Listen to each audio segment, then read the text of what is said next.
Ég heiti Árni Matthíasson og ég fyrrverandi bátsmaður sem fékk vinnu sem prófarklæðis á Morgunblaðinu fyrir mjög mörgum árum. Og mér finnst þetta skemmtilegt, ég leiðbeinandi í Listaháskóla með einum nemanda í grafískri hönnun. Þetta er skemmtilegt, það var fundur með leiðbeinanda og það satt svona fullt á ungu fólki og svo ég borðið og það var allir, já, ég er með mastersgráðu í þessu og doktorsgráðu í þessu og já, ég er að skrifa doktorsritgerð en kláraði master þarna og svona og ég er bara fyrrverandi bátsmaður, sem sagt. Algjörlega ómenntaður. En sem sagt, menntun er ekki alveg, þú veist, það er ekki alveg endilega það sem maður hefur próf í, heldur það sem maður gerir og skoðar. Ég hef alltaf verið ábúðslega forvitinn og þegar ég byrjaði sem prófarklæðisari á Morgunblaðinu fyrir 30 árum, þá voru tölvukerfi þar og það voru menn alltaf að segja, svo þú ert búinn þá ítar þetta. Ég spurði alltaf, af hverju?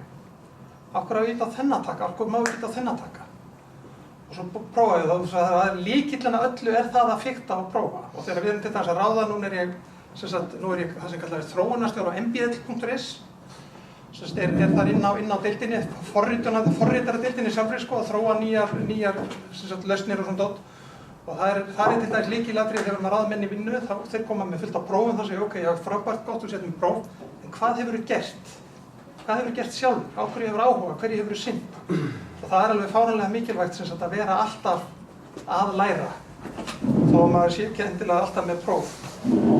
En sem þessi ágæti titill á þessu fyrirlestri sem er frá Inga kominn, takk, hann gefur það kannski til kynna að sé að fara að byrja eitthvað alveg fáránlegt tækjaklám eða græjuklám.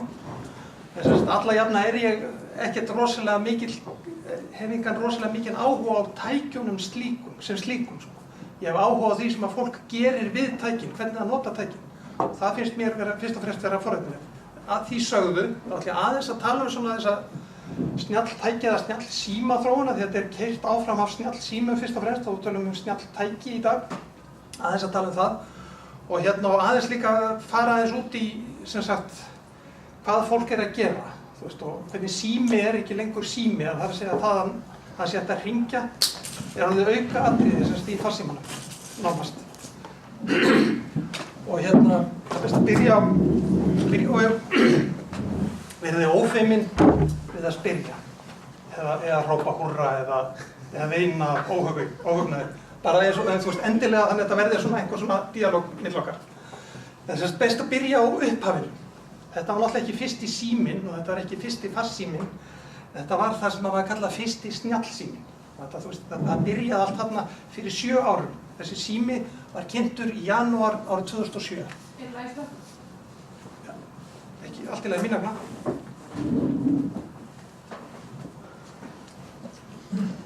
Og sem sagt, þegar þessi sími var... Svona, ok, cool. Þegar þessi sími var sýndur á sín tíma þá sögðu menn ekki vá, þeir sögðu bara vá! Þú veist, þetta var algjörlega geðvíslegt. Er einhver hérna sem átti svona iPhone 1? Já, frábært. Gott, hvernig fannst þér það? Frábært. Fannst þér það frábært? Fannst þér þetta frábært sími eða frábært tæki? Það þurfti eiginlega að hugsa þetta upp á nýtt sko, að hætta að hugsa þetta sem síma heldur sem... Það var mjög góður punktur sko. Því mér fannst þetta ekkert æðislegu sími. Mér fannst þetta alveg geðveikt tæki sko. Og ég átti hann reyndar ekki mjög lengi. Það þurfti að kaupa þetta frá Ameríku á þessum tíma. Það var svolítið mál að ná í svona síma.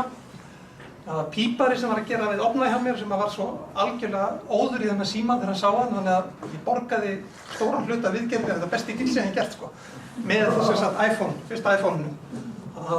Þetta var alveg fáránlega sniðugt tæki og svolítið stór sko, það var alltaf þessi pæling að maður þurfti að geta gert allt með einni hendi í símanum. Nokia var alltaf þannig og það er svolítið sniðugt að við séum í þessu húsi hér, þar sem hátækni var, þar sem Nokia umbúðið var, að þetta er tæki sem að drap sem sagt hátækni. Mörgum árum síðar að vísu, en þú veist, þarna þá strax var eitthvað komið sem að Nokia misti bara af lestinni, þeir föttuðu þetta ekki. Og ég fór inn í svona heimsótti Nokia til Finnlands, það er reyndar nokkrum árum eftir þetta. Ég var staddur í Finnland á rockhátíð og notaði tækifæri og fór í höfuðstöð á Nokia að tala við þá og svona hvað ég var að pæla. Og eftir þann fund, þá sagði ég við alla sem ég hitti, þetta er búið. Nokia verður ekki til sem sjálfstætt vörumerki eftir 23 ár. Og það Nokia er ekki til sem sjálfstætt vörumerki í dag, þetta er bara partur af Microsoft. Þeir föttuðu þetta ekki þá, meira sem mörgum árum seinna voru ekki búin að fatta það. Þeir voru alltaf að hugsa síma, en þetta er ekki lengur sími, þetta tæki þetta. Þetta orðið snjallsími, þetta orðið öðruvísi tæki. Þetta ég ætla ekki bara að tala Apple, ég engin Apple fanboy, sko. Þetta bara svona, þetta interessant að sjá þróunin á tækjunum. Þetta iPhone 1 og þeir voru iPhone 2 kom náttúrulega aldrei út, það kom iPhone 1 og svo kom iPhone 3G og svo 4, 5 og svo framvegis. 4 var aðeins stærri en skjárinn jafn stór, þetta 3,5 tómur skjár. Svo kom 5 sem var stærri og svo 6 og svo 6 Plus. Og þegar ég veit ekki, hvað margir með iPhone hérna inni? Já, það bara býsna margir með iPhone hérna. Og af hverju þið með iPhone? Því það cool eða? Já, ég líka með ógeðslega cool síma frá Samsung sem bara rosa fín. En hvað það við iPhone-ur? Ég spyr ykkur betur á því á eftir, svona one-on-one. En eins og ég segi, þetta þróunin, þið sjáu að símarnir verða stærri og stærri. Í eina tíð þá voru símarnir alltaf minni og minni. Ég veit ekki hvort munið eftir því, sko. Og þeir eru dýrar og dýrar eftir því sem voru minni. Og það var alveg fáránlega cool að vera með pingu lítinn síma. En vegna þess að þetta annað tæki, þetta ekki sími, að þá allt í einu fór að skipta svo miklu máli að vera með það stærri og stærri. Ég kem aðeins betur inn á þá á eftir, sko. En þessi tveir eru nýjustu símarnir, þetta 6 og 6 Plus. Og það var svolítið interessant þegar þessi símar kom á markað. Þetta eru frábæri símar. Þetta eru símar sem eru með fjölsnertiskjá. Þeir eru með GPS, þeir eru með æðislega myndavél, þeir eru með aðgang að 1,2 milljónum forrita. Þetta alveg fáránlega flott tæki, sem þú hefur bara í vasanum. Það eina sem að menn gátu talað þegar þessi símar kom á markað var að þeir bognuðu, stóri sem ég bognaði munni eftir þessu. Og svo að minni síminn hann reif að manni skeggið. Og þetta er Twitter hashtag þar sem að fólk var að tísta myndum þetta, hvað þetta var skelfilegt tæki. Hugsið ykkur, þetta er frábært apparat, stórkostlegt apparat. Þetta er það eina sem mönnum fannst skipta máli. Hvort það bognaði eða reyndir að beygja hann og hvort það sleitaði þér hárið. Og það sýnir kannski svolítið vel hvert við erum komin í þessari farsímatækni. Þetta er alveg geðveiksleg tæki. En okkur fannst það vera aukaatriði. Aðalmálið var þetta. Það var það sem mest var rætt á þessum þegar hann kom fram, sko. En eins og ég nefni áðan og á eftir að nefna ofta, þá er síminn hættur að vera bara sími. Og við getum skoðað þetta hér er könnun, nýleg könnun sem ég var að lesa. Þetta er partur af rannsóknarverkefni, fjölþjóðlegu rannsóknarverkefni í háskóla. Og þetta var könnun meðal nemenda, 2500 háskólanemendur. Við skulum hafa það í huga, þetta eru háskólanemendur, þannig hafa eiginlega ekkert að gera nema að vera í símanum. Og þetta eru mínútur á dag, ég tók bara topp 10 af hvað fólk er að gera. Það er svolítið forvitnilegt að sjá hvað 94 mínútur á dag fær ég að senda SMS. Senda og lesa SMS. 49 mínútur tölvupóst, 39 Facebook, að vera á netinu 34, símtölur í 33 mínútur á dag. Þetta er 1, 2, 3, 4, þetta er númer 5 í röðinni. Músík er Pandora og iPod, þetta ætti kannski að vera saman, af því þetta er basically það sama, fólk er að hlusta á tónlist. Þannig að þetta ætti þá að fara jafnvel ofar, þannig að símtölin væri enn neðar. Þetta sýnir svolítið að símtöl er eiginlega orðin svolítið aukaatriði í tækjum. Og skiptir alltaf minna máli. Samanlagt í þessu öllu saman þá eittu ungmennin í könnuninni, þetta var könnun netfíkn. Þannig ég fór að spekla eftir að var verið að velja eitthvað fólk sem var alveg sérstaklega sólgið í að vera á símanum. Þetta eittu 527 mínútum á dag. Það eru rúmir 8 klukkutímar í símanum. Í einhverja af þessu símanum og nokkrum atriðum til viðbótar. Þetta er fullur vinnudagur í símanum. Þetta er náttúrulega ekki alveg svona einfalt vegna þess að þú getur verið að gera ýmislegt samtímis því sem þú ert að læra eða þú ert að fletta ykkur upp og svo framvegis. Þetta sýnir kannski hvað síminn er orðinn rosalega mikill partur af lífi okkar. Og hvað maður sér þetta, þú fer tónleika út í heimi að þá standa allir með símann. Og góðu vinnu minn er blaðmanni á Rolling Stone, hann fór með guðdóttur sína á tónleika með Justin Timberlake og því hann er að vinna á Rolling Stone þá var hann eiginlega alveg von í sviðinu. Og svo kom Timberlake og hann er svo nálægt að geta snert hann og guðdótturinn sem elskar Timberlake, hún var ekki að horfa á hann, hún var að taka mynd af skjánum sem hann var með að taka mynd af Justin Timberlake. Þannig að það verður einhvern veginn flottara. Þetta er svona, ef ég sé það ekki gegnum skjáinn, þá verður það ekki til. Þetta er svolítið svoleiðis eða ekki. En það sem mér fannst einna forvitnilegast við þetta er til dæmis SMS. SMS er svolítið svolítið svona góð pæling hvað var það sem sagt að fólk fór að gera annað í tækið en menn bjuggust við. Af því að SMS það var bara svona auka fítus í símum til að byrja með. Menn voru að nýta vannýtta flutningsgetu í GSM-kerfinu í SMS en svo allt í einu var það alveg fáránlega vinsælt af því að það var svo fáránlega ótrúlega og það alveg fáránlega þægilegt. Notið þið ekki SMS? SMS sýst ekki alveg út og söður eða hvað? Nei. Sagði einhver nei? Já. Já, akkur ekki? Mennið ekki, hringi frekar. Já, hringi frekar. En ef enginn svarar? Það var bara að bíða. Það var bara að bíða. Ég nota SMS reyndar töluvert en í dag verði viðurkenni að nota meira svona skilaboð, netskilaboð sem ég tala kannski aðeins frekar en þetta var strax ókvæmslega og krakkar sérstaklega fílaði þetta alveg fáránlega vel. Finnst þetta alveg æðislegt apparat. Og þetta var þetta var náttúrulega gullnáma fyrir símafyrirtækin en þau förtu ekki hvað var í gangi af því að þau voru svolítið upptekin af einhverju öðru. Þetta auglýsing frá því febrúar 2000. Þetta eru skilaboð, áríðandi skilaboð til framsækjana Íslendinga. Það er verið að auglýsa VAP-gátt símans. Man ykkur eftir VAP? Það er einhver sem man eftir. Sem sagt tíma var talað það að á einn dag í byrjun árs, í mars minni mig árið 2000, þá hafi verið fleiri VAP-auglýsingar í Morgunblaðinu en VAP-notendur á Íslandi.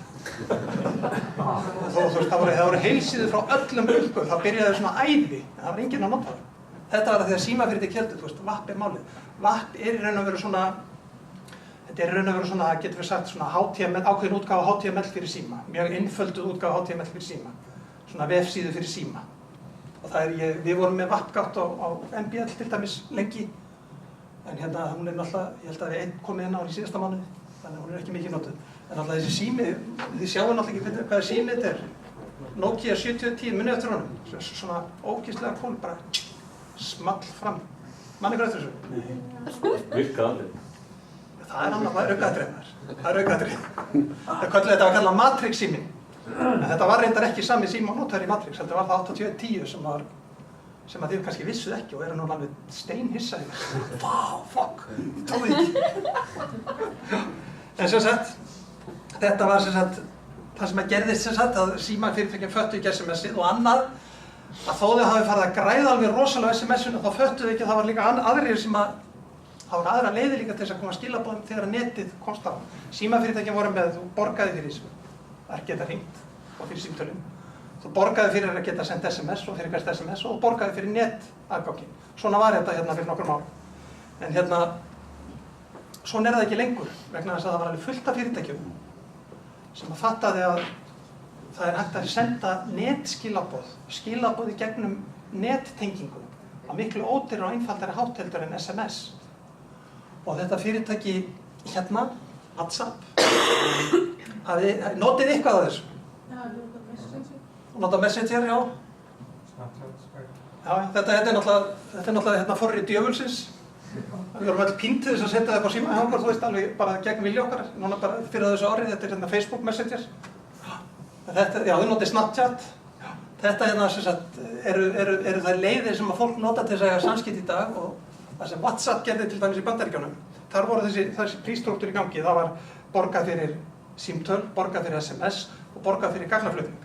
Og þeir gátu þá boðið fólki, þú setur upp WhatsApp, þú borgar $1 á ári fyrir ótakmarkað af skilaboðum í gegnum netið. Ótakmarkað. Og það er gróf náttúrulega strax undan símafyrirtækjunum. Og þetta ég held að notendur af WhatsApp konur upp í 600 milljónir. Þau fyrirtæki sem hafa vaxið hraðast eru þessi tvö WeChat er kínverskt og Line er sem sagt japanskt. Hver er munurinn á þessu? Sko þetta eru svona, þú sendir skilaboð sem bara hverfa og þau ert að senda þetta svona eins og SMS sem að hverfur þegar við komum til sér það. Þetta þú sendir skilaboð í gegnum síma, frá síma í síma og það kostaði ekkert nema eins og ég segja, þú ert að borga $1 á ári. Þetta er BlackBerry, þetta var ókeypis þjónusta, þetta til dæmis hélt að það var svo merkilegt að BlackBerry var að hrynja í Ameríku og hrynja út allan heim. Þeir voru vinsælir í Þýskalandi og þeir voru vinsælir í Þýskalandi að því að þessi þjónusta, þetta er ókeypis skilaboðaþjónusta, BlackBerry. Þannig að ef þú varst með BlackBerry síma og vinirnir voru með BlackBerry síma, það kostar sent ótakmarkað af ókeypis skilaboðum á milli símana. það hélt þeim lifandi sem sagt í Þýskalandi og víða í Evrópu ansi lengi, sko. Nú Skype eru millilandasímtöl og það ég ger ráð fyrir að nota allir Skype meira minna til að tala við fólk í útlöndum. Það bara no-brainer eins og maður segir. En Skype samt varð aldrei risinn sem það ætlaði að verða. Og það varð ekki risinn vegna þess að, já ok, ég á systur á Spáni og ég á barnabarn í Chile og þú veist, og ég á frænku í Ameríku en that's it, sko. Ég ekki að tala hérna mörgum sinnum á dag við allt þetta fólk. Ég ringi nokkur símtöl á ári. Þannig að það varð ekki svo business sem að menn ætluðu. Og svo náttúrulega eignaðist Microsoft Skype og þá var það náttúrulega búið. En þetta eru mjög áþekkt WeChat og WhatsApp og Kvikk og Line, þetta er allt mjög áþekkar þjónustur, sko. Senda skilaboð milli fólks yfir netið. Ekki gegnum SMS og ekki gegnum MMS sem eru hérna svona myndræn svona smáskilaboð. Og þá þú getur sendt myndir, þú getur sendt texta, það er líka boðið upp á það sumir og getur tekið upp skilaboð og sendt þau, sko. En þetta er sem sagt hérna, við sjáum hérna sko, þetta er hérna eftir að WhatsApp kom á markað, við sjáum sko hvað aukningin hefur verið, rosalega mikil. Á meðan að Skipper og Twitter og mjög svipuðum slóðum Gmail bara siglir upp á Facebook. Sko það var frétt í útvarpinu daginn segi í gær, heyrðu ykkur fréttin í útvarpinu könnun á netnotkun. Það var til dæmis að Facebook, ég er búinn að heyra þessa frétti þetta nokkru sinnum, unga fólki að yfirgefa Facebook. Og það er rétt að því leyti til að virkum notendum hefur fækkað á Facebook en notendum hefur fjölgað. Þess að Facebook er enn að stækka. Og það er svolítið interessant sko, þá sem ég vilja fara of langt út í einhver leiðindi sem að gera út af ykkur. Það er mjög interessant hver er tekjustraumurinn hjá þessu liði, á hverju græðir þetta lið. Sko Facebook náttúrulega græðir á auglýsingum og það er allt í lagi og þeir eru að græða því. En WhatsApp, það er engar auglýsingar í WhatsApp. Hvar er peningurinn? Af hverju, þú veist, ég get skilið af hverju fólk vill nota það, þetta er ókeypis þjónusta æðisleg. Það kostar $1 á ári. En þó sétt með 600 miljón notendur í dag, 600 miljón, það er $600 miljón á ári, það er bara ekki nóg fyrir svona fyrirtæki. En hvað sé þýlega þá fannst Facebook einhvers virði vegna þess að Facebook keypti WhatsApp í fyrra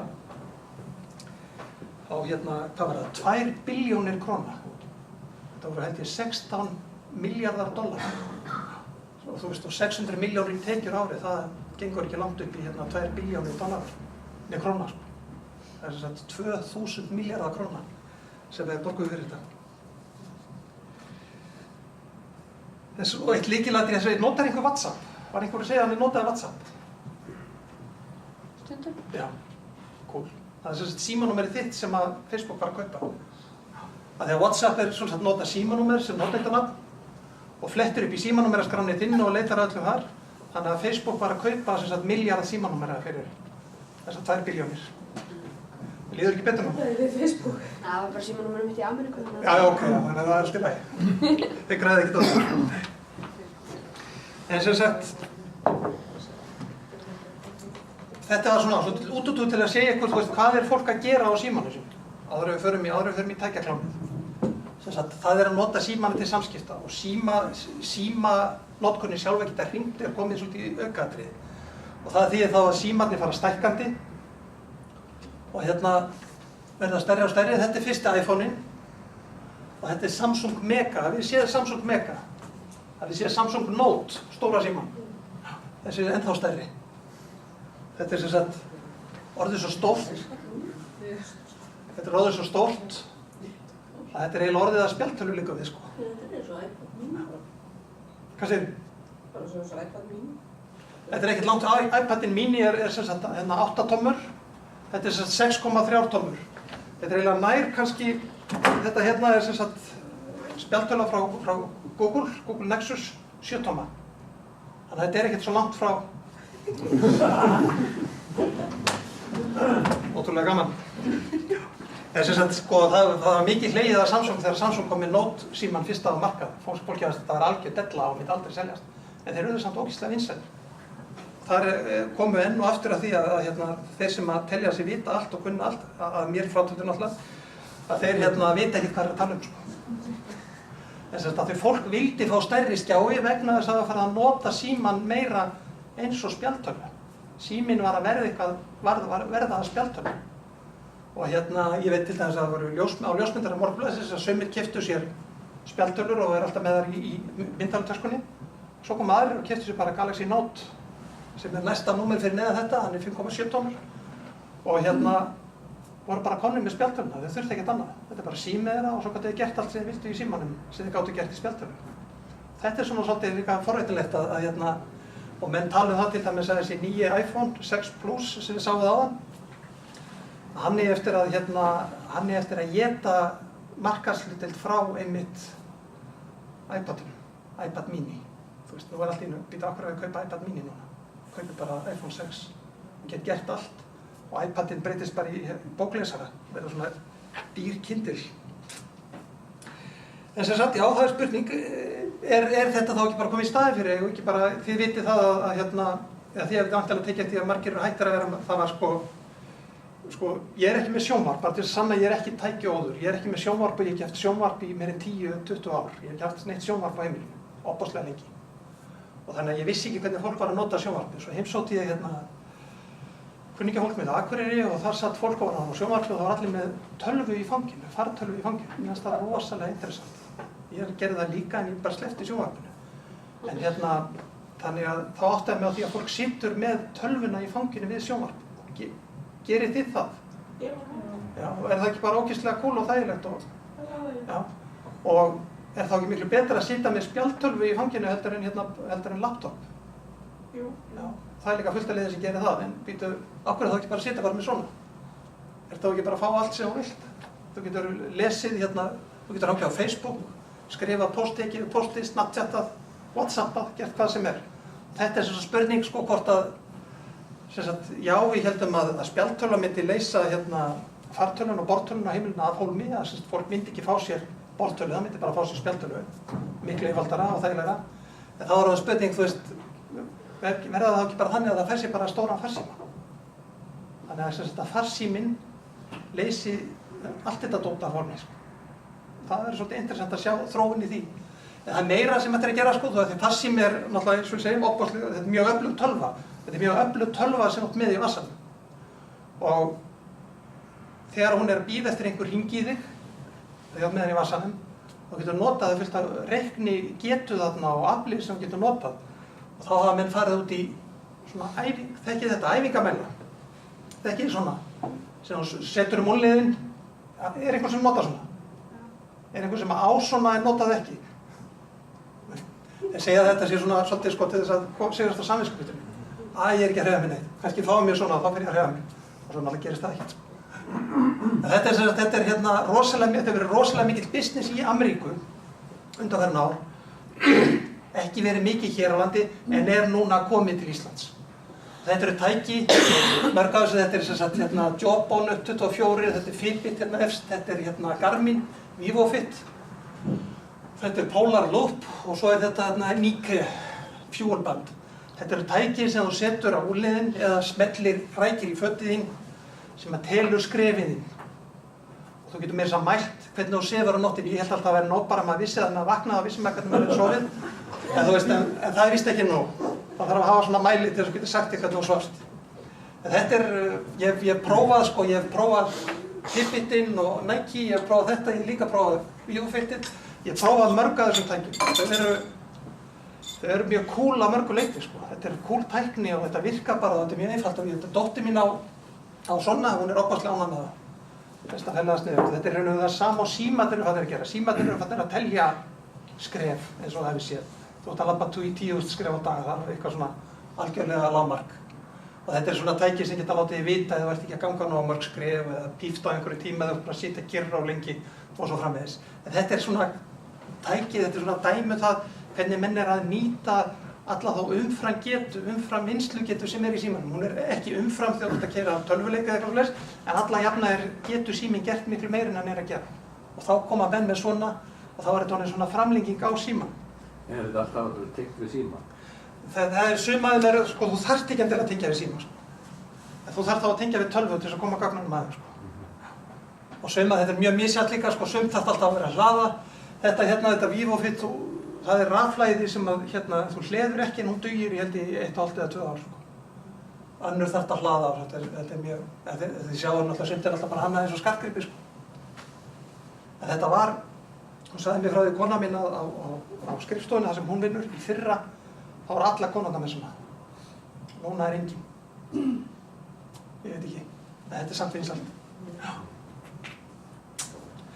En það meira sem fólk að gera, það að tengja við og eins og ég sagði þá eru símandi með skrifateljara en þú ert með síman í vasanum og þá koma snjallúr, það rosa mikið talað snjallúr núna. Það mjög fín frétt snjallúr á mokkanum núna í MBL, segi ég, svona sundaginn og svo alltaf frábær grein eftir mig í blaðinu snjallúr. En þetta eru bara dæmi snjallúr, Apple-úrið, það var rosalega mikið talað þetta þegar það var kynnt þegar iPhone 6 var kynntur daginn og þá var þetta kynnt í lokin. Þetta ekki komið á markað, þetta kemur á markað byrjun næsta árs, kannski febrúar-mars og þetta var ég að prófa daginn. Þetta Moto 360 frá Motorola. Ég var með þetta, það var með greinu þetta á sunnudaginn sko. Þetta frá LG. Moto, þið sjáu það ekki hér en það svona svört rönd yfir sem ég finnst svolítið leim. Það með eitthvað skynjar en eru skynjararnir í þessari skífu í kring. Þetta svolítið smart lausn af þessu sko. Sony, og þetta náttúrulega tölvulegt en svo eru þessi svolítið eins og úr. Notið í úr, allir með úr? Vilja þeir sem eru með úr rétt upp hönd? Já, ok. Við bara gáum á síman þegar þurfum að vita hvað klukkan er. Er þetta tengt við tölvuna? Þetta er tengt við tölvu. Þetta getur notað án tölvu. Þetta er tengt við síma, sé ég. Sko. Tala við síman? Já. Ég skal aðeins útskýra það betur en sko þegar ég fekk minn fyrsta síma, farsíma, ekki snjallsíma, farsíma, þá hætti ég að vera með úr. Ég hef ekki verið með úr síðan. Og ég hef aldrei saknað þess. Þannig að mér finnst þetta alltaf vera svolítið laust í leit á vandamáli. Af hverju vil ég hafa þetta úr? En hvað það? Þetta er einn af það besta sem ég hef prófað þessu. Ég hef ekki prófað þetta er alveg nýtt sko. Þetta er það besta sem ég hef prófað þessu snjallúrum. En þetta úr til dæmis, þetta er bara tölvuskjár. Þetta er tengt við síman. Þannig að þetta sýnir að það kemur SMS eða tölvupóstur og þú sérðu textan renna yfir. Þetta mælir skrefið þín. Þetta sýnir hvað er næst í dagbókinni. Það mælir hjartslátt, það er svolítið sniðugt, það er hjartsláttamælir innundi, það er líka í þessu Og í þessu minnum við það frekar lélegur mælirinn, en þessu var mjög sniðugur mælir, sko, hjartsláttamælir. Og síðan getur við talað við, sko, þessi fyrsta Samsung-úri var þannig að þú best svara símtölum með því að tala í úrið. En ég gerði það bara einu sinni. Það var svo fáránlega leið. Halló! Ótrúlega leið. En það er þannig að þeir hættu þessu. Það er ekki nýjust útgáfan, sko. Þetta var bara þess að fyrst ég voru að prófa þetta, sko. Ótrúlega creepy að sjá tala í úrliðum á sér. En þetta þá getur talað við úrið þannig að þú segir OK Google. Þetta er alveg eins og símanum. Það er ef þú ert með Google Now á símanniðinum og þú segir OK Google, þá fer Google Now í gang og fer að hlusta á þig. Og þú getur sagt OK Google, take memo, af því að það skilur bara ensku. Og svo get ég sagt því hvað það á að skrifa í þennan minnispunkt. Og það vista það sjálfkrafa inn í Google Drive hjá mér. Og ég get líka sagt því að senda SMS. Þú veist, að ég verði senda á ferðinni eða eitthvað álíka. Allt náttúrulega bara á ensku. Það er svolítið interessant að þetta undirstrikar svolítið sko, að þessi þróun sem að verða í að geta talað í tækin, að þar er íslenska því miður bara viðs fjarri sko. Og í raun og veru ekkert að gerast í þeim efni. Það var mjög mikið svona tungutaks eða tungumála verkefni í gangi fyrir íslenskuna. En ég hef ekki heyrt af því í nokkur ár sko. Þið munið eftir þegar Bjarnason var menntarbráður og það kom Windows 98 á íslensku, við munum kannski ekki eftir því en ég man alltaf eftir því. En þetta vantar svolítið inni sko. Það er opaslega mikilvægt að geta talað við þessi tæki á íslensku. Af því að okkur finnst eðlilegt að tala íslensku. Háskólinn í Reykjavík ég var að skoða til það einu daginn sko. Já. Og þeir eru með gervigreindarvélar þar sem það talað við íslensku og þeir gegnum Google. Ok, cool. Þeir eru búin að setja upp server hjá sér. Það er koma þess inn í, já, það er þess að menn er að vinna í þessu. Já, bæði það að þú kannski tala í vilna og hún svaraði á íslensku. Já, ok. Ég held að þessi 10 ár síðan var sýningu í Þýskalandi þar sem var kona að lesa, satt í IBM-bás að lesa skáldsögu í hljóðnema og svo birtist það sjálfkrafa á skjá. að tölvan skildi það sko, þannig að þetta er náttúrulega staðið svolítið á reiknigetu að græjurnar séu nógu öflugar, þeir eru orðnar nógu öflugar í dag sko. Þess að þetta er, eins og ég segi, ef þú ert komið með þetta úliðinn, ef þið finnið eitthvað vandamál sem þið leysið með þessu, þá bara frábært. En þegar maður komið með þetta úliðinn, þá skiptir svolítið miklu máli að geta taka við það, þú ert ekki að fara að slá inn hérna einhvern talaði að segja, þú ert ekki að fara að slá inn tölvupóst á litlu skjár. En svo fer þetta náttúrulega ennþá lengra og það er þegar minnirfallir að hafa ekki gleraugun sín. Og þetta er svona smart glass, heitir þetta, snjallgleraugu. En samt náttúrulega, þetta er ekki allt mjög snjallgleraugu, eins og þetta hér, sjáuð hérna, ykkur blett hérna, þetta er myndavél. Þannig að þetta er raun og veru bara vídeókamera hérna í gleraugunum. Ótrúlega cool, eða ekki. En sem sagt, þið getið tekið að taka upp 8 tíma vídeó í þessu sko og raflaðan dugir svo lengi. En ef þið farið að halda að einhver verði inn í kvennaklefanum eða karlaklefanum eða bara hvað sem er með þetta í gangi, þá kemur blátt ljós hérna þegar upptök er í gangi.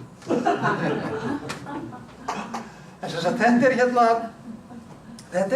þarna skiptir óbærslega miklu máli raddstýring. Þetta er besta græjan tæknilega. Ég hef ekki fengið þetta í hendur, ég hef ekki skoðað þetta ennþá. En sem sagt, það sem ég hef verið að lesa tæknilega séð og það sem ég hef lesið krítík þetta, þá er þetta besta græjan. Þetta er Google Glass, svo kallað. Sem að Google er búið að gera tilraunir með í Bandaríkjunum í 2 ár held ég, eða lengur. Og þetta er sem sagt, þið sjáu þetta væntanlega ekki nógu vel, þetta er bara spöngið sem að verður hérna ofan á og fyrir nefið og svo er þetta er eins og lítill myndvarpi í raun og veru inn í þessu. Varpar svona mynd á lítið spegil sem stóð beint inn í auga þér sko. Og þetta er sko, þeir sem eru svona viðskipta spámenn sem eru allir mjög lélegir eins og við lærðum árið 2008 en þeir sem sagt spá því að þetta verður til dæmis miklu meiri markaður með svona tæki heldur en með úrin, snjallúrin. Það er svona miklu meira notagildi af þessu. En ég hef eins og að séð að menn af áhyggjur af ökumönnum með þetta. Já, þetta er bannað til þess í Bandaríkjunum. Það er bannað að keyra með skjá sem sýnt getur myndskeið í augsýn, þó að sé ekki kveikt á hann skilum. Ef einhvers staðar í augsýn þá mátt ekki keyra. Og þetta er náttúrulega definitely á þetta við vegna þess að þetta er náttúrulega skjár sem getur sýnt myndskeið sem er það bara við augaðið. Þannig að fólk hefur verið handtekið í Bandaríkjunum hefur verið að keyra með svona gleraugu á sig. Og svo er líka fleira sem kemur upp, það koma upp svona hlutir eins og bara persónuvernd. Þú veist, ég er hérna á bar að skemmta með vinum mínum, kemur einhver lúðu og fer að taka myndir af mér. Ég er ekkert viss ég vilji það, þú veist. Og hann kemur ekki og segir, má ég taka mynd, hann bara kemur. Lið sem notar svona gleraugu í Ameríku eru kallað glasshole. Og það er alltaf augljóst í hvað er verið að vísa þar, sko. Og það er mörg dæmi um það að það er rekið út af skemmtistöðum og fólk tekur mjög illa þegar einhver mæti með svona. Þannig að það er mál sem á eftir að leysa. Notagildið, já, þetta getur verið með leiðsögn, þetta getur verið með þú ert að ganga, það getur sagt eitthvað leið þú átt að fara, þetta getur eins og Google var með svona þjónustu sem nú í mörgum Android-símum þar sem getur tekið mynd af einhverju minnismerki eða merkverðu húsi í útlöndum og þá segja þeir hvaða hús þetta er og sögu þess og svo framvegis. Þannig að það er svona alls konar svona dót og svo getur líka að tala við þetta, þá getur sagt OK Google og þá fer þetta í gang og þá getur sagt sendu SMS, þannig að þá þarf ekki símann, þá er bara með þetta á hausnum. Þessi græja hér, þetta er frá Epson og þetta er mjög cool græja, þetta varpar mynd, sko það eru speglar þarna fram í gleránum og þetta er með svona lítinn myndvarp og þetta varpar mynd svona sem er svona, hvað ég var að segja, svona sirka 3-4 metra frá þér, þá sérðu mynd. Og þetta er svona snerti næmt til þess að stýra og svo rafla og ég vil nú að segja sko, ég hef nú séð að það eru fleiri og Toshiba hefur framleitt svona glerauga. Það átti að vera með rafhlöðum hálsinn. Ég er bara ekki að kaupa það sko. Það er ekki, og þetta átti að vera með rafhlöðu með því að það, þú veist, eina sem mega sens er þetta hér sko, og náttúrulega þetta hér fyrir þá sem að vilja vera að taka myndir eða þess að fólk vita að það sé að taka myndir. En sem sagt, Google gleraugun geta starfað á þess að vera tengt í síma. Og þetta getur starfað á þess að vera tengt í síma. En aðal verðmætið liggur í símatengingunni. Aðalverðmæti liggur í símatengingunni, tengingunni við netið og tengingunni við samfélagsmiðla og svo framvegis. Og það er allavega fyrir alla þá sem er að nota símana. Sko sími einn og sér er fínn en leið átt þannig geta að vera sett dót á Facebook á honum að þá er hann orðinn miklu meira virði og svo framvegis og svo framvegis. En þetta er staðan í janúar síðastliðnum. Og svo áttu ykkur á sko hvernig staðan er í útbreiðslu snjalltækja. 7 milljarðar jarðarbúa, 7 milljarðar 95.476.818, 14. janúar. Sem sagt, 2,5–3 milljarður var á netinu, notaði neti reglulega. Tæpið 2 milljarðar notuðu samfélagsmiðla, þar af 1,2 milljarðar Facebook. 1,2 milljarðar manna eru á Facebook. Þetta er náttúrulega, þetta er geðveikislegt. En svo sjáum við það að 6,5 milljarðar manna áttu farsíma. Það eru 93% jarðarbúa eiga farsíma. Er það ekki svolítið frika, sko? Ok, það getur vel verið að sé einn maður sem eigi 6 milljarðar farsíma, en þið skiljið hvað við. Það eru 6 milljón farsímar til, 6,5 milljarður farsíma. Hvaðan er þessi heimur? Þetta er heimurinn, allan heim. Já, en þú veist... Heimildin. Já, heimildin er hérna, ég er nú ekki með hann að skrifa þetta var sem sagt alþjóðleg könnun. Ég var með þetta einhvers staðar hérna. Ég get fundið það fyrir þig á eftir. Það er líka rétt að Google er með miklu ódýrari síma sem þeir eru til dæmis með í Indlandi. Það er okkur einasti maður síma. Já, það er sem sagt, Google er að koma með fyrirbæri sem heitir Android One. Og það er sem sagt, sko, þeir framleiða bara stýrikerfi. Og það er bara stýrikerfið svona og svo bara framleiðu með græjur sem gott gert þetta stýrikerfi. Það sem þeir síðan gerðu var að þeir skilgreindu síma, sem sagt.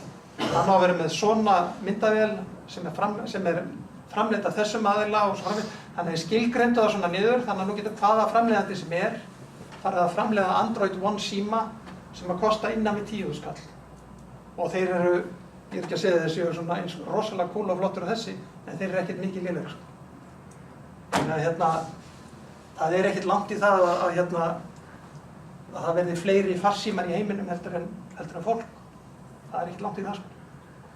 En sem sagt í Afríku, sem ég valdi sérstaklega að setja þannig upp, allar svona nattamyndir sem ég fann á netinu var alltaf Ameríka í aðalhlutverki, af einhverjum undarlegum orsökum. Þarna er til dæmis farsímanotkun þarna er fólk ekki með hátæknivægta rándýra snjallsíma. Þau eru með frekar einfalda síma, en það er til dæmis líkilega til dæmis Facebook aðgangur í ýmsum svæðum Afríku, þá er Facebook aðgangur ókeypis í gegnum símkerfið. Af hverju? Það er því að Facebook vill fá þessa notendur.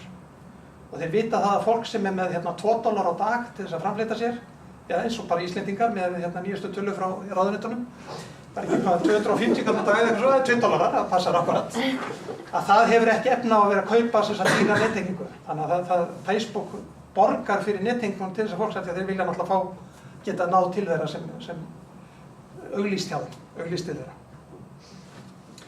En sem sagt, snjalltækin verða snjallari og Lenovo til dæmis, þeir hafa framleitt svona snjallgleraugu og þeir líka fyrir sér snjallbrauðrist sem þeir geti stjórnað með farsímanum ykkar. Og já, ég meina, hver vill ekki gera það? Og Google keypti náttúrulega fyrirtæki í hittifyrra sem er með svona snjall hitastilla. Í Ameríku er þetta náttúrulega rosalega mikilvægt, það er svo dýr orkaðar, rosalega mikilvægt að vera með mjög góða hitastilla og kannski að geta stillt hitan í hverju herbergi fyrir sig, geta hækkað hitan þegar þú ert að koma heim úr vinnunni og það eru þá snjall hitastilla sem eru nettengdir og þú stýrir með farsímanum sem er mikill business í Ameríku og verður örugglega víðar heim, sko. Og Philips til dæmis kynnti ljósaperur, svona LED-ljósaperur, þannig sem getur stýrt lýsingunni gegnum farsíma. Þetta er að koma að markaði fyrra einhvern tíma, sko. Það hafi nú ekki sést hér. Þannig að sem sagt... Hver er að selja þetta? Já, er þetta komið í sölu? Já, ok, cool. Já, þeir eru að prófa þetta. Og prófa svona. Þetta er eitthvað sem er gaman að prófa. Kannski ekki gaman eiga. En sem sagt, við erum með þessi snjallsímin eins og þessi. Snjallsímin er náttúrulega alveg fáránlega öflugt tæki. Og maður getur gert alls konar hluti. Ég skrifa mér þess að lista þetta. Áttaviti, vekjaraklukka, skeiðklukka, dagatal, dagbók, vasaljós, stjörnukort, landakort, minnisblokk, spilastokkur, sem er að spila músík og horfa á vídeo. Myndavél og vídeovél, GPS-tæki, reiknivél, allt fullt af tækjum sem maður átti. Það þarf ekki lengur að þetta er allt í farsímanum. Svo hefur maður náttúrulega aðgangað landakorti og Wikipedia og alls konar og svo náttúrulega getur maður á myndir að sætum kött. Þannig að sem sagt snjalltækin verða snjallari en við verðum það ekki. Búið.